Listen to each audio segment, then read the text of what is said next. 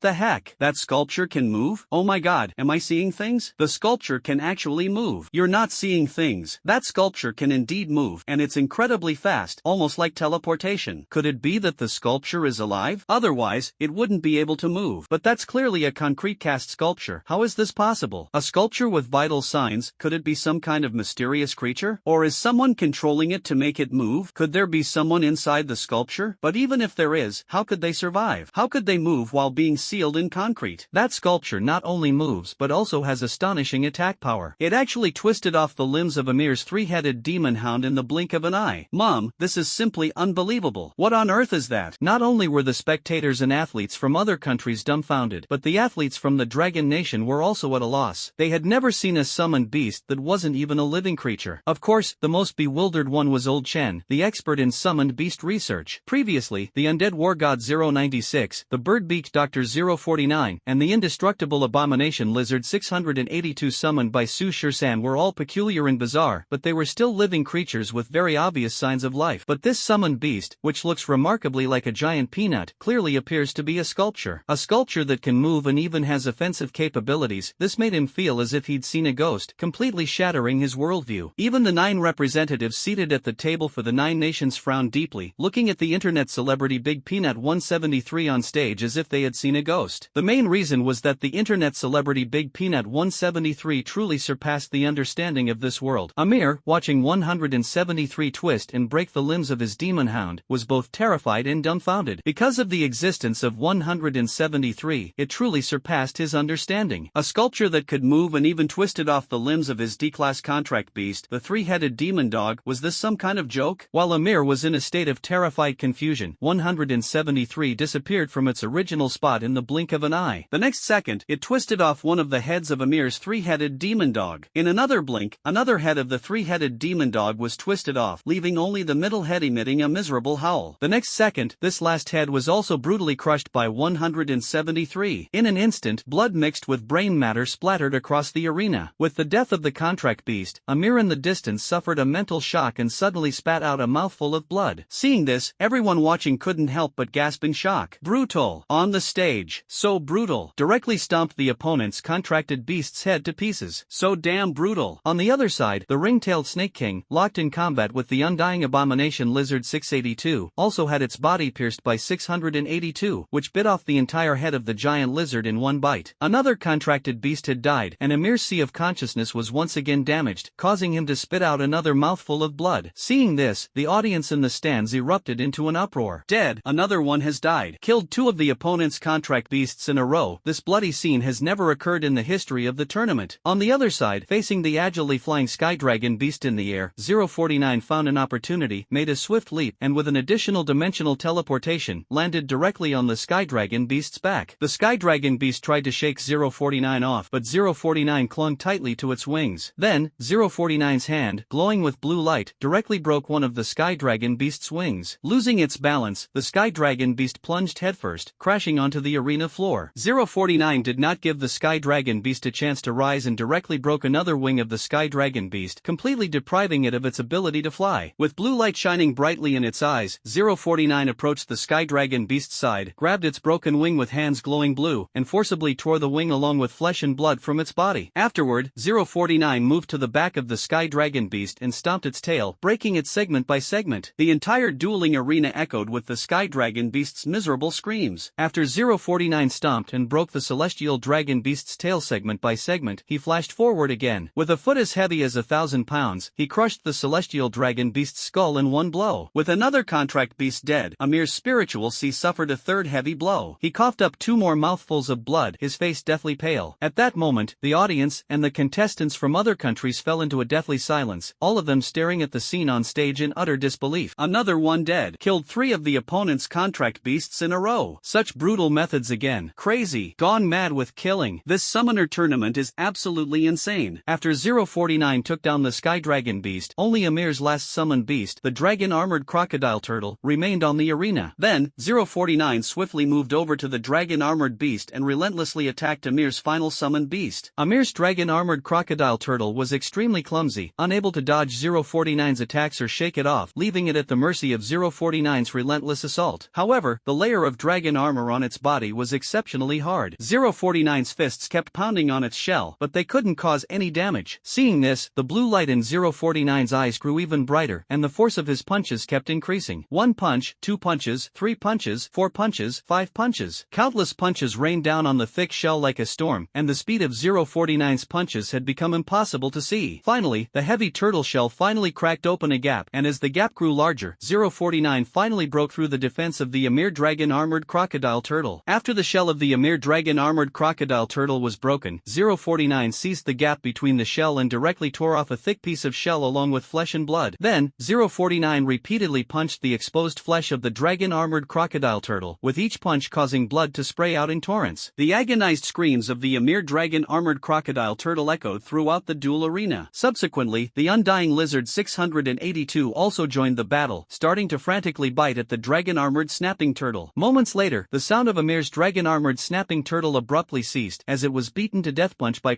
049. With the death of the last contracted beast, Amir in the distance spat out another mouthful of blood, his entire face pale beyond measure, his body on the verge of collapse. Seeing this, all the spectators gasped in shock once again. How brutal! He beat him to death right before our eyes. He killed all 4 of his opponent's summoned beasts in a row, not letting a single one escape. That's just insanely ruthless. After taking care of Amir's armored dragon tortoise, 049 flashed a few times and appeared right in front of Amir. Then, with a single kick, he knocked Amir to the ground. Amir was just about to open his mouth to surrender, but 049 didn't give him the chance. He stomped down hard on Amir's thigh. There was a sharp crack, the sound of bone breaking, followed immediately by Amir's agonized screams. team. Seeing this, everyone in the spectator stands was utterly stunned. None of them expected 049 to attack Amir directly like that. Even if they attacked him, it wasn't to knock him off the stage, but to cripple him. How dare you, dragon country brat. At this moment, the representative of the Tianju nation from the Nine Nations delegation seats leapt down from the viewing platform, over 10 meters high, and flew toward the stage. As the summoner's level increases, the physical qualities of the summoner also improve, making their body comparable to high-level fierce beasts. For figures like the representatives of the Nine Nations, these S-class powerful summoners, their physical strength alone is no less than that of some C-class summoned beasts, ferocious beasts, and they are even strong enough to tear apart C-class summoned beasts with their bare hands or withstand attacks from B-class summoned beasts. Leaping from a platform over 10 meters high or taking a step to cross 10 meters is an effortless feat for them. Take Su Shirsan, for example. As a D-class summoner, his physical fitness is already on par with that of a low-level summoned beast. Therefore, the earlier attack from the Sky Dragon beast did not cause much harm to Su Shirsan. If Su Shirsan had the physical qualities of an ordinary person, even with 049 blocking for him and neutralizing most of the force, Su Shirsan would likely have been struck dead by the Tianlong beast. The representative of Tianju Kingdom, Saint Jifu, swiftly leaped onto the arena. Beside him, a red dimensional gate slowly appeared, emitting a scorching aura. The spectators in the dueling arena felt the surrounding temperature suddenly rise by several degrees. Moo! A sound resembling an elephant's roar, mixed with a blazing heat wave, blasted toward 049 on the arena like a cannonball. The sheer force was so intense that it caused a sonic boom. In the distance, 049 sensed the disturbance in the air and dodged Saint Jif's attack with a swift movement. 049, whose eyes were glowing with a bright blue light, made another swift movement and reappeared in front of Amir. Earlier, 049 had severed one of his legs, and now 049 stomped on Amir's other thigh. You dare! In the distance, the representative from India, Saint Jifu, shouted in fury, but he was powerless to stop 049's actions. With a sharp crack, 049 stomped down and crippled Amir's other leg. Seeing this, everyone in the spectator stands gasped in shock. Do you have to be so ruthless, daring to make a move in front of an S-class summoner? Seeing 049 cripple his own contestant from the Tianju Kingdom right under his nose, the Tianju Kingdom representative, Saint Jifu, flew into a rage. Another thunderous elephant roar echoed through the heavens and earth, and a massive mammoth covered in crimson flames emerged from the dimensional gate beside Saint Jifu. A mass of fiery crimson waves roared toward 049 in the distance. 049, seeing this, kept dodging, evading one crimson wave after another like cannonballs. Seeing himself, a dignified S-class summoner, unable to deal with a mere D-class summoned beast, Saint Jif's anger surged once again. Blazing flame divine elephant, suppress it for me. As Saint Jifu's command was issued, the massive mammoth beside him, engulfed in blazing flames, stomped its foot, causing the entire arena to tremble violently. The space around 049 was suddenly engulfed in fiery flames, instantly forming a hellish inferno made of fire. The scorching, boiling heat waves even sent Su Shirsan flying from a distance. Seeing this, the spectators in the stands and the contestants from other countries were all utterly shocked. The representative of the Tianju nation, a powerful S-level summoner, actually made a move against a D-level summoner? This is simply unbelievable. In over 30 summoner tournaments, spanning more than 100 years, such a situation has never occurred. Courting death. Saint Jif, how dare you! At this moment, the Dragon Nation representative, Qin Langtian, also leaped down from the representative's seat, flying onto the arena and shouting angrily at Saint Jif. He hesitated to make a move earlier because he hadn't expected Saint Jifu to be so excessive, daring to attack their Dragon Nation summoner. With a furious shout from Qin Langtian, the representative from Tianju Nation finally realized that this was the arena of the Youth Summoner Tournament, and the entire Alliance's audience was watching from all around. Calming down, he immediately ordered his blazing flame divine elephant to withdraw the earlier flame suppression. After retracting the suppression, Saint Jifu, in an attempt to save face and find an excuse for his earlier actions, shouted at Dragon Nation's Qin Langtian, your Dragon Nation contestant, dared to use such a heavy hand against our Tianju Nation teammate in the arena. If I hadn't intervened in time, were your Dragon Nation contestants planning to kill our Tianju Nation contestant? As soon as the words were spoken, the representative of Wa, Kunihiko Yoshioka, leaped down from the seat of the Nine Nation representatives and swiftly landed beside the representative of Tianju, Saint Jifu. That's right. The Summoner Tournament has always upheld the spirit of friendly competition. It is forbidden to harm the summoners of either side. The tournament rules clearly state that opponents' lives must not be endangered. If Brother Saint Jifu hadn't intervened in time just now, your Dragon Nation contestant might have seriously harmed the Tianju contestant. Deliberately injuring an opponent is a provocation against the entire alliance. The representative of Wa, Kunihiko Yoshioka, decisively sided with the representative of Tianju, Saint Jifu, and joined him in condemning Qin Langtian. Since ancient times, Wa Wa and Dragon Nation have not had good relations. With such an incident occurring, it was inevitable that the representative of Wa, Kunihiko Yoshioka, would side with Saint Jifu. In response, Qin Lengtian sneered coldly and directly cursed at Yoshioka Kunihiko. Yoshioka Kunihiko, stop spouting nonsense here. Do you think everyone is blind? From Watanabe Tinchong of your Wa country yesterday to Charlie Ruwamer of the Tianju country today, which one of them didn't deliberately go after our Dragon Country contestants as soon as they entered the arena? When that beast just now sent our Dragon Country contestant flying, why didn't you jump out and bark like a mad dog then? As soon as these words were spoken, the audience in the stands immediately voiced their indignation in agreement. That's right, from Watanabe Tingchong of Wa country yesterday to the two contestants from Tianju country today, as soon as they got on stage, they had their contracted beasts deliberately target the Dragon Country contestants, relentlessly chasing them down. We all saw it clearly. That's right, just now we all saw it. The contestant from Tianju launched a sneak attack on the contestant from Longwa using their flying summoned beast. That tail swipe earlier, if it weren't for the summoned beast of the Longwa contestant blocking it, that hit would have probably left him unable to stand. Exactly, at that moment, the Longwa contestant even spat out a mouthful of blood. It's clear the injury wasn't light. So, it's okay for you to ambush others, but not okay for others to fight back? I think this Tianju contestant brought it upon themselves. If you competed fairly, how could anyone have a reason to target you? That's right, yesterday when the Longwa contestant faced the Wa country contestant, they didn't go for a fatal blow either. They just knocked the Wa country contestant off the stage without causing much injury at all. Exactly, a dignified national representative who can't distinguish right from wrong is truly disgusting. Listening to the audience's condemnation from the stands and Qin Lengtian's furious scolding, the representative of Wa Nation, Yoshio Kunihiko, snorted coldly and said, "The arena rules clearly state that causing fatal harm to opponents is prohibited, and everyone is well aware of this. However, which rule in the arena states that ambushing the opponent's summoner is not allowed? Our Wa Nation contestants and the contestants from Tianju Nation used ambush tactics purely to secure victory in the competition. This is akin to a real battlefield where one must use any means necessary to achieve victory. On the other hand, your Long Nation contestants are outright attempting to murder their opponents. These are two entirely different matters. This behavior has already severely violated the arena rules. I hereby request the Holy City Tribunal to penalize your Long Nation and revoke your nation's eligibility to continue participating in this summoner tournament." Hearing Yoshio Kunihiko's shameless words, the Dragon Country athletes gritted their teeth in anger one by one. Damn it! Shameless. Truly shameless. I've never seen such a shameless person. On the stage, the representative of Dragon Country, Qin Lengtian, was also amused by Yoshioka Kunihiko's words. He sneered and said, "Oh, seriously violated the ring rules? According to what you said, your Wa country and Tianju country ambushing our Dragon Country contestants is within the rules, but our Dragon Country contestant injuring your Tianju country contestant is against the rules? I would like to ask, is your Tianju country contestant dead? Does he still have breath? Since he isn't dead, then on what grounds do you claim that our Dragon Country contestant violated the rules?" This, Yoshioka Kunihiko was momentarily speechless. Indeed, 049 only crippled Amir and did not kill him. If we are being strict about it, this technically does not violate the arena rules. However, Kunihiko Yoshioka does not care about any of that. The Dragon Nation's decline over the past 20 years has long made him look down on this once superpower. The reason the contestant from the Indra Nation is not dead is because Brother Saint Jifu intervened in time. Everyone present saw it. Your Dragon Nation contestant had their summoned beast break the legs of the Indra Nation contestant. If it had gone any further, wouldn't the Indra Nation contestant have been killed by your Dragon Nation contestant's summoned beast? Not only that, but your Dragon Nation contestant also brutally killed all four of the opponent's contracted beasts beforehand. Shouldn't such a cruel act be judged by the Holy City's tribunal? Trial? Based on what? On the one-sided words of you two beasts? Qin Lengtian sneered coldly. Yoshioka Kunihiko was furious. Qin Lengtian, I suggest you watch your mouth. Do you still think your Dragon Nation is the powerful Dragon Nation of over 20 years ago? Could it be that your Dragon Nation wants to go to war with our Wa Nation and the Tianju Nation? Hearing this, Qin Lengtian also retorted angrily, "War? Do you think my Dragon Nation is afraid of you? Hee hee." Yoshioka Kunihiko couldn't help but laugh coldly. Qin Lengtian, you really can't see the current situation of your Dragon Country, or is it that you can't recognize your current position? If a war truly breaks out, your tiny Dragon Country would be as weak as an ant in front of our mighty Wa Country and Tianju Country. After speaking, a dimensional gate slowly appeared beside Yoshioka Kunihiko, and a giant white serpent with 7 heads emerged from the dimensional gate. This was none other than Yoshioka Kunihiko's S-class summoned beast, the 7-headed Shangliu god. On the left is Saint Jif's blazing divine elephant, and on the right is Kunikaze Yoshioka's 7-headed Shangliu god. The two S-class summoned beasts appeared in in the dueling arena, and the endless pressure caused all the spectators in the arena to hold their breath in deathly silence. Has the situation actually escalated to the point of a three-nation war? If this continues, won't the entire alliance descend into chaos? Seeing this, over at the Dragon Nation's contestant seats, the Dragon Nation's contestants were all gritting their teeth in anger. This is provoking their Dragon Kingdom. This is putting pressure on their Dragon Kingdom. And on the stage, Qin Langtian, upon hearing Yoshioka-yoka's words and seeing Yoshioka-yoka's seven-headed Shangliu deity alongside Saint Jifu's blazing divine elephant, began to laugh heartily, his laughter echoing throughout the dueling arena. Ha ha ha ha ha, good. What a fine ant. What a fine ant. Over 20 years ago, during the ferocious beast uprising, countless geniuses of our Dragon Nation perished, sacrificing their lives to protect the walls and safeguard the entire alliance. Do you know what was used to seal the breach in the wall back then? It was the corpses of our Dragon Nation people. They used their bodies to block that gap. And you, for your own selfish interests, you deliberately delayed, causing countless geniuses of our Dragon Nation to perish. And now, you dare to shamelessly utter such words. Do you truly think our Dragon Nation is devoid of people? Or is it that, over these 20+ years, you have grown so arrogant as to regard our Dragon Nation as mere ants? Or is it that our Dragon Nation has become so weak that anyone can bully us? As Qin Langtian roared in fury, a massive crimson dimensional gate slowly appeared in the sky. An overwhelming and majestic aura instantly swept across the entire dueling arena, leaving countless people struggling to breathe. Those spectators with weaker constitutions couldn't even suppress the urge to cough up a mouthful of blood. Then, a dragon horn as large as a mountain slowly emerged from the dimensional gate. When the mountain-like dragon horn emerged from the massive crimson gate and appeared in the sky, an even stronger oppressive force instantly swept across the entire dueling arena, stirring up layers of terrifying shockwaves. The spectators in the stands turned pale one by one, feeling as if they were thousands of meters high in the air, struggling to breathe and unable to move. Feeling this intense pressure, the representative of Japan, Kunihiko Yoshioka, and the representative of India, Saint Jifu, were shocked, staring in disbelief at the mountain-like dragon horn in the sky. The sheer size of the dragon horn alone surpassed the S-class summoned beasts of both of them. This overwhelming and suffocating pressure is not something an S-class summoned beast can compare to, but rather, an SS-class summoned beast. Kunihiko Goka and Saint Jeff stared incredulously at Qin Langtian in front of them.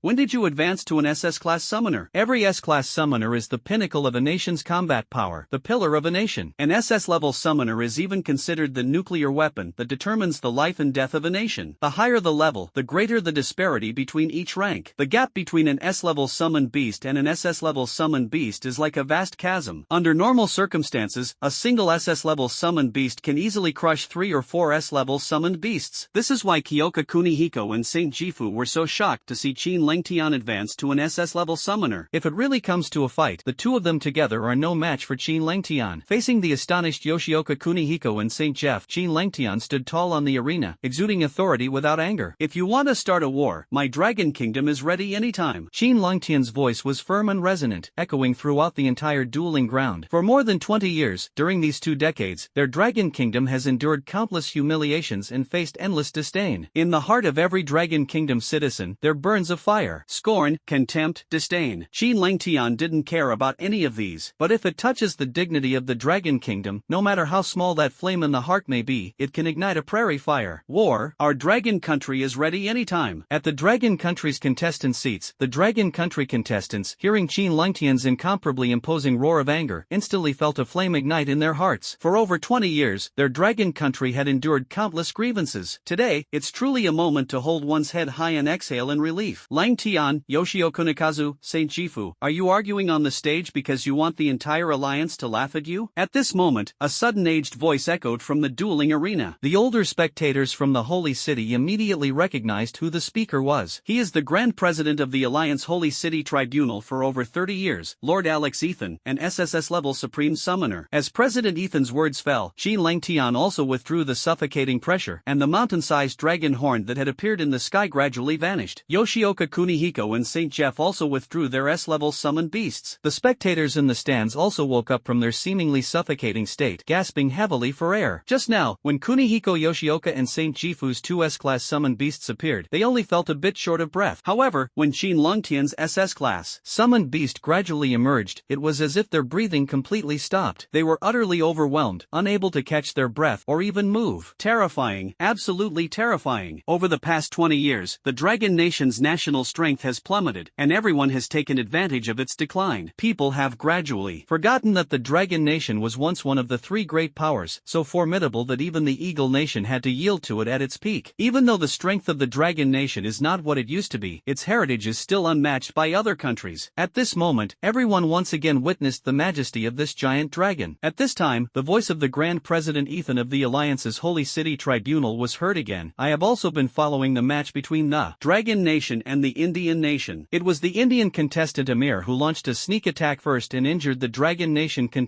Sushir-san. Although on a real battlefield, one must use any means necessary to achieve victory, on this arena, the person you are fighting against is a fellow member of our alliance. Both sides should compete openly and fairly, with friendship as the priority. In this regard, the Indian contestant's actions were very inappropriate. The Dragon Nation contestant killed all of the opponent's summoned beasts in succession and severely injured the opponent. This is indeed inappropriate. You are allies and should not act so ruthlessly. However, since the contestant from the Tianju Nation initiated the sneak attack, this is somewhat understandable. In summary, both sides have made mistakes, but neither violated the arena rules. Therefore, on behalf of the Holy City Adjudication Court, I will not penalize either party. I just want to remind everyone to take this as a lesson. In future battles, stop at the right point and prioritize friendship. Alright, Jin Langtian, Goka Kunihiko, and Saint Jifu, as representatives of your three nations, please stop disrupting the competition. Return to your respective seats, and let the matches continue. President Ethan's statement did not favor any side, nor did it deliberately target any side, but rather made a very fair and just decision. As for Sushir-san and Amir, neither side would be penalized, and the competition would continue. Seeing this result, the audience in the stands also expressed their approval of the decision. That's right, it was the contestant from Tianju who launched the sneak attack first. Although the contestant from Longwei retaliated a bit harshly, even a clay Buddha has some temper. Being ambushed like that and getting injured, anyone would be angry. That's right, no one is punished, which is just appropriate. It can only be said that neither side is at fault. If you ambush someone, you must consider the possibility of them targeting you in return. Lord Ethan is still as fair and just as ever. We all agree with your judgment. Exactly, if we were to strictly follow the rules of the arena, neither the contestant from Tianju nor the contestant from Longwa actually violated any rules. Amir from Tianju brought this upon himself. He has no one else to blame. We all support Lord Ethan's judgment. Listening to the discussions around them, as well as President Ethan's earlier remarks, Kunihiko Yoshioka and St. Jeff exchanged a glance without saying anything further. President Ethan held immense authority throughout the entire alliance. Since he had spoken in such a manner, if the two of them were to oppose him, it would undoubtedly provoke dissatisfaction among the other members of the alliance. At the same time, the two of them were deeply wary of the strength Qin Langtian had just demonstrated. Thus, with a glance at each other, the two stepped down from the arena. Qin Langtian glanced at Su Shir-san on the stage and also stepped down from the arena. On the stage, only Su Shir-san and the severely injured Amir remained once again. Amir's legs were crippled, all his contracted beasts were dead, and now he had fainted on the arena. Therefore, the referee directly stepped onto the stage and announced, the contestant Amir from Tianju is eliminated. The contestant Su Shir-san from Longwei is victorious. Please have the Tianju team send up their next contestant. After the referee's announcement, the team from Tianju immediately came over to carry the unconscious Amir off the stage for treatment. Although summoners possess physical qualities beyond ordinary people, 049 had directly crushed the bones in both of Amir's thighs. Even if the bones could be reconnected, he would likely need to spend several years in a wheelchair, and there would undoubtedly be lasting aftereffects. Watching Amir being carried away, the Dragon Nation team members were all immensely satisfied and extremely delighted. Fantastic! 13 has defeated Tianju's strongest, Amir, again. Now, Tianju is no match for us, right? That's right, the sea-level summoners of the Kingdom of Tianju were all defeated by 13. The rest are definitely no match for 13. I don't believe the Kingdom of Tianju can produce another sea-level summoner. Even if they do produce another sea-level summoner, so what? They still wouldn't be a match for 13. That's right, 13 is just too powerful. If 13 wins against the Kingdom of Tianju in this match, doesn't that mean our Dragon Nation will advance to the third round of the elimination tournament? That's right, we're about to advance to the third round. My goodness, I feel like I'm dreaming. Our Dragon Nation has actually advanced to the third round. The contestants from the Dragon Kingdom were immersed in joy. Sitting at the front, Lin Mushua tightly clenched her delicate hands, feeling extremely happy inside. Only Elder Chen at the very front, looking at Su Shir-san on the stage, frowned deeply. Earlier, everyone's attention had been drawn to the Dragon Kingdom's representative Qin Langtian, the Wa Kingdom's representative Yoshio Kunihiko, and the Tianju Kingdom's representative Saint Jifu. Everyone was discussing their powerful summoned beasts, as well as President Ethan, who had just spoken but had not yet appeared. Only Elder Chen focused all his attention on the two newly summoned beasts beasts that Su Shur-san had just called forth. A sculpture, a giant lizard, unexpectedly possesses such formidable combat power, directly crushing summoned beasts of the same level, and is comparable to that bird-beaked monster. The summoned beasts summoned by Su Shur-san are each more bizarre and perplexing than the last. Now, Old Chen is genuinely fascinated by Su Shur-san's summoned beasts, the players from the Tianzhu Kingdom. After Amir was eliminated, their strongest fighter in the Tianzhu Kingdom was gone, and they could only send others to compete. But if even Amir lost to that player from the Dragon Kingdom, who could possibly be his match? For a moment, the remaining players from the Tianzhu Kingdom looked at each other, none daring to step forward. The leader of the Tianzhu team saw that no one volunteered, so he said to Pustin, who ranked second in overall strength within the team, "Pooh, it's your turn to go up for this round." Leader, I. Pustin initially wanted to say that he was also no match for that Longwa player. However, with no one else available to compete, could it be that their Tianzhu team would have to forfeit? Thus, Pustin braced himself and stepped onto the stage. After Pustin entered the arena, the referee once again announced, the third contestant from Tianzhu, Pustin, will face Longwa's contestant, Su Shur-san. As the referee announced the start of the match, Pustin immediately summoned his 3D level contract beasts. This time, Su Shur-san did not hold back his strength. The Undying Lizard 682 and internet celebrity Peanut 173 had already been summoned earlier, and Su Shur-san no longer deliberately concealed his power. After summoning Birdbeak Dr. 049, he quickly followed up by summoning the Undying Lizard 682. As for internet celebrity Peanut 173, Su Shur-san did not summon it again. To deal with 3D level contract beasts, Birdbeak Dr. 049 combined with the Undying Lizard 682 could easily crush them effortlessly. Seeing Su Shur-san summon the Undying Sin Lizard once again, the audience in the stands and the contestants from other countries were not surprised. This was because Su Shur-san had already summoned it once earlier, and they all assumed that the giant lizard was Su Shur-san's contract beast, so they were not surprised. However, the Dragon Nation contestants were also shocked that they were left speechless. As Su Shur-san's teammates who spent day and night with him, they definitely knew that Su Shur-san's other 2E level contract beasts were absolutely not that giant lizard. When battling Amir, they saw Su Shur-san summon a sculpture and a giant lizard, and they thought it was randomly summoned by Su Shur-san. But now, Su Shur-san has summoned them again. How is this possible? It's important to know that each randomly summoned beast is supposed to be different every time. Through random summoning the same summoned beast twice in a row has an extremely low probability. The match begins. That's why the Dragon Country contestants were feeling very surprised. What's going on? How did 13 summon that big lizard again? That big lizard doesn't seem to be 13's contracted beast, right? Of course, it's not 13's contracted beast. We've seen 13's 2E level contracted beasts before. Then what's the situation now? Did 13 summon that big lizard again? Summoning the same beast twice in a row through random summoning, this probability must be 1 in a million. Listening to the discussion among the Dragon Nation team members, Lin Mushue, who was equally astonished and sitting in the front, also asked Elder Chen in front of her, "Elder Chen, what's going on? How did 13 summon that beast twice in a row? It doesn't seem to be 13's contracted beast, does it?"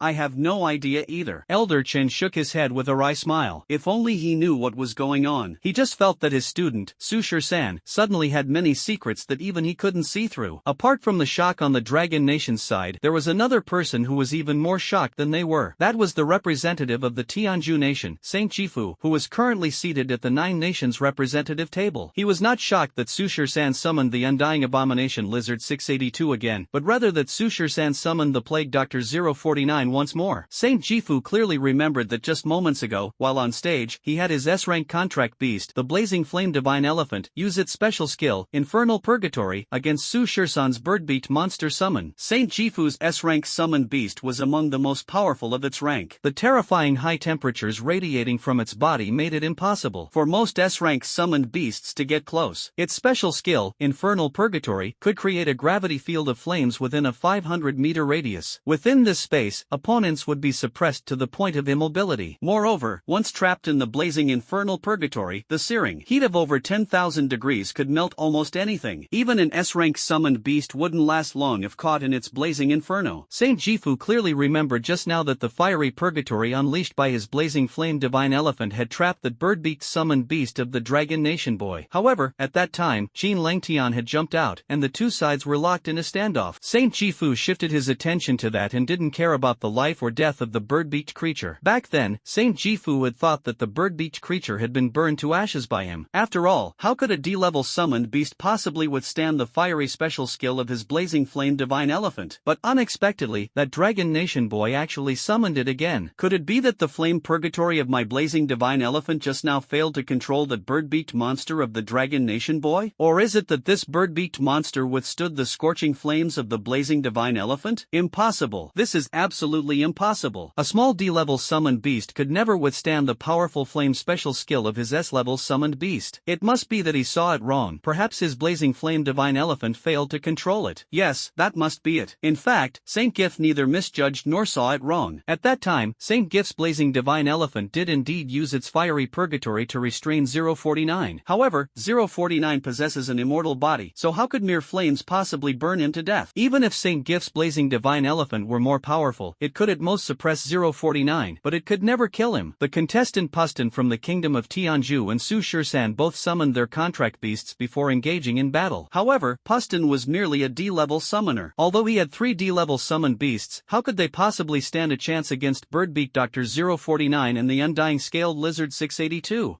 049 might take some time to deal with 3 D-level summoned beasts alone, but with the addition of the Undying Scaled Lizard 682, it became effortless. Thus, 049 and 682 quickly eliminated Pustin's 3 contract beasts and ultimately knocked Pustin off the arena. Since President Ethan had just intervened, Su Shursan did not go all out against Pustin. He merely severely injured Pustin's 3 contracted beasts, leaving them half dead, and then blasted him off the arena. Pustin only spat out a few mouthfuls of blood. Compared to Amir earlier, he had merely suffered minor injuries. After Pustin was blasted off the arena, the referee announced, Pustin from India is eliminated. Su Shursan from Dragon Country wins. India, please send out your next contestant. After the announcement, a cheer erupted from the Dragon Country contestants' seats. Great. Awesome. 13, well done. We won again. Dragon Country is the best. On the spectator stands, the audience from the Alliance Holy City also cheered for Su Shursan. The strong will always earn respect. On the stage. Just now, when Su Shursan faced the sneak attack from the contestant of Tianju Kingdom, he was still able to turn the tide and secure victory in the match. His strength naturally won over the spectators. Of course, while some rejoiced, others were dismayed. On the Tianju Kingdom's side, the contestants all wore extremely grim expressions. Their team's strongest fighter, Amir, was rendered useless, while the second-ranked Pustin and third-ranked Charlie Liu in overall strength were also eliminated. Although they still have 4 chances to challenge and can send out 4 contestants. But who could possibly be a match for that person from Longwa? Moreover, it seems that their country, Tianju, has already angered that person from Longwa. Going up there only means getting beaten up, not only their summoned beasts but also themselves, and they might even end up seriously injured. Who would want to go up there? So, when Pustin stepped down, they all looked at each other, none of them wanting to go up. The leader of the Tianju Kingdom, upon seeing this scene, also sighed and shook his head. He made a decision, which was to voluntarily admit defeat. That's right, to voluntarily admit defeat. Because even if they continue the competition, their country, Tianju, is probably no match for that Dragon Country contestant. Instead of going up to be beaten, it's better to concede. Because, even if they lose this match, there is still a revival round coming up, and they still have a chance to advance. If they continue the competition and send contestants up to be beaten, wouldn't that just be equivalent to depleting their own strength? It's better to conserve their strength for the upcoming revival round. Thus, the team leader of Tianju conveyed a message to the referees panel, voluntarily conceding this elimination match. After the team from Tianju Nation conceded defeat, the referee immediately announced the second PK elimination match, Tianju Nation vs Long Nation. Tianju Nation forfeits. I hereby declare Long Nation the winner of this PK match. Hearing that Tianju Nation had voluntarily conceded, the audience erupted in boos. On the side of the Long Nation contestants, however, there was jubilant cheering. After eliminating Tianju Nation, Su Shursan stepped off the stage and returned to the Long Nation contestants area. He is like a great hero. Even before he returned, all the contestants from Dragon Nation had already stood up to welcome Su Shursan, and everyone was extremely excited and thrilled. Dragon Nation had actually won again and advanced to the 3rd round, something they had never even dreamed of. Shursan, we truly owe it all to you. On behalf of Dragon Nation, I thank you. Elder Chen stepped forward, his expression filled with excitement. He grasped Su Shursan's hands tightly, expressing his gratitude repeatedly. The Dragon Country contestants behind also praised and thanked Su Shursan one after another. In response, Su Shursan politely said, Elder Chen, it's nothing, this is what I should do. You are too modest, good child. You have created a miracle for our Dragon Country. At this moment, Lin Muxue also stepped forward. She did not express gratitude but instead asked Su Shursan with concern, Junior brother Su, I saw you got injured on the stage earlier. Is everything alright? The others were all overwhelmed by victory, but only Lin Muxue constantly worried about Su Shursan's injuries. Earlier on stage, when Amir launched a sneak attack, Su Shursan was struck by Amir's heavenly dragon beast and sent flying, spitting out a mouthful of blood. blood. Lin Muxue saw this clearly and was deeply concerned. Thank you for your concern, senior sister Lin. It's just a minor injury, nothing serious. Su Shisan shook his head. At this moment, Elder Chen also expressed his concern. Shisan, are you sure you're okay? Do you need to see a doctor? Mr. Chen, you don't need to worry, it's really nothing. Su Shisan reassured Mr. Chen. He truly wasn't seriously hurt. A summoner's physical fitness improves as their level increases, and as the dimensional energy within their sea of consciousness grows, their physical condition becomes increasingly robust. After obtaining the system, Su Shisan's body underwent further enhancement, his physical fitness comparable to that of a fierce beast. The minor injuries from earlier were indeed not a big deal. That's good, that's good. Seeing Su Shisan say it was fine, Old Chen was relieved. At this moment, the referee on the stage announced again, the 35th Youth Summoner Competition, second round PK elimination match, Siam vs Saint Ro, Siam loses. Stick Nation vs Bear Nation, Stick Nation loses. Indra Nation vs Dragon Nation, Indra Nation loses. Saint Luo Kingdom, Bear Kingdom, and Dragon Kingdom have successfully advanced to the third round of the PK elimination match tomorrow. Siam Kingdom, Stick Kingdom, and Indus Kingdom, please go to the referee's table to draw lots for the upcoming revival match. During yesterday's PK draw, Siam Kingdom drew Saint Luo Kingdom, Stick Kingdom drew Bear Kingdom, and Indus Kingdom drew Dragon Kingdom. Siam Kingdom naturally lost to the powerful Saint Luo Kingdom, Stick Kingdom was completely crushed by Bear Kingdom, and Indus Kingdom suffered a devastating defeat to Dragon Kingdom. However, the three eliminated countries can still participate in a revival match. The upcoming revival match will involve a series of PK rounds, eliminating one country. The two teams that draw the same color will compete in another PK round. The loser will then face the remaining team in a PK match, and if they lose again, they will be considered completely eliminated. In other words, the upcoming revival match will only eliminate one country, while the remaining two countries can continue to advance. Thus, the Kingdom of Siam, the Kingdom of Joseon, and the Kingdom of India once again held a drawing competition. This time, the Kingdom of Siam and the Kingdom of Joseon drew the same color, leading to a revival PK match between the two. The Kingdom of Siam's strength was significantly greater than that of the Kingdom of Joseon, so securing victory in the match was naturally not an issue. In the first round, the Kingdom of Joseon lost to the Kingdom of Siam. Afterward, the Stick Nation continued competing against the Heavenly Nation. If they lost again, they would be completely eliminated. During the revival match among the three nations, the Dragon Nation and the other spectators from various countries did not leave the venue, as the draw for the third round of PK matches scheduled for tomorrow would take place after the revival match. 13. May I ask you a question? Taking advantage of the ongoing match on stage, Old Chen turned to Su Shisan, who was sitting beside him, and asked, "Well, Mr. Chen, if you have any questions, I'll definitely tell you." Su Shisan nodded. As for the rest, he had roughly guessed what Mr. Chen wanted to ask. It's just that the teacher is very curious. That big lizard doesn't seem to be your contract beast, right? How were you able to summon it twice in a row? Mr. Chen asked curiously. Sure enough, this was the question Mr. Chen asked, and Su Shisan had already anticipated it. And Su Shisan had already thought of an explanation. He replied, "That's right, that giant lizard is not my contracted beast." Hearing Su Shisan admit it, Chen Laodao was shocked. Then how did you summon it twice in a row? I don't know what's going on either. After advancing to a D-level summoner, I developed a very peculiar connection with it, more precisely, with them. I can sense their existence through the dimensional energy in my sea of consciousness, which is why I was able to summon them consecutively, Su Shisan explained. Them?